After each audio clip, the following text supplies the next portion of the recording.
Joining us now to talk about the war in the Middle East is Yoram Cohen. He's the Consul General of Israel to the Midwest. Good morning. Thank you for joining us. Good morning. I think part of the Palestinian narrative has been this is born out of the way that they've been treated in recent years. What are your thoughts about that? Let's talk about the number first. We're talking about an orchestrated terror attack that took place 48 hours ago in Israel.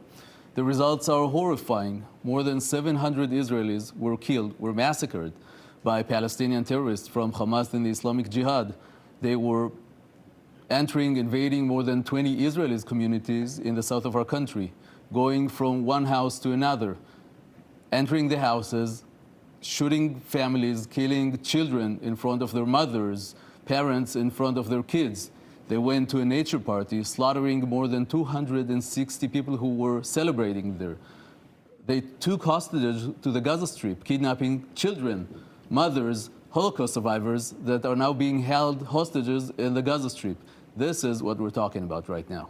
This is so complicated for so many people, and I know that the focus right now is really on the lives lost, the hostages.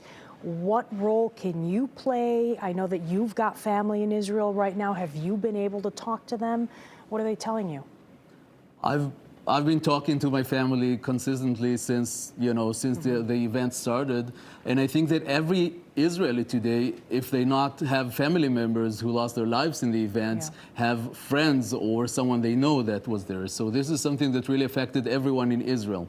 And I think what we're trying to do right now is first to establish back the security, because the situation is still unfolding. There are still Hamas terrorists inside Israel. Yeah. What we are trying to do is to make sure that our communities are safe. And then the second stage would be probably an operation to eradicate this threat from Hamas and Islamic Jihad. Do you feel Iran is driving this to drive a wedge between Israel and Saudi Arabia as they talk? And is the political situation in Israel part of the timing of this that made the country vulnerable? Iran plays a major role in destabilizing the Middle East and specifically supporting and inspiring Hamas and the Islamic Jihad. We were celebrating just 3 weeks ago 3 years to the Abraham Accords, the biggest accomplishment for peace in the Middle East. We're hoping to see Saudi Arabia joining the peace. And definitely some actors in the Middle East, like Iran, are not happy about the prospects for peace. You know, a lot of people have talked about this being an intelligence failure by Israel to not have seen this coming.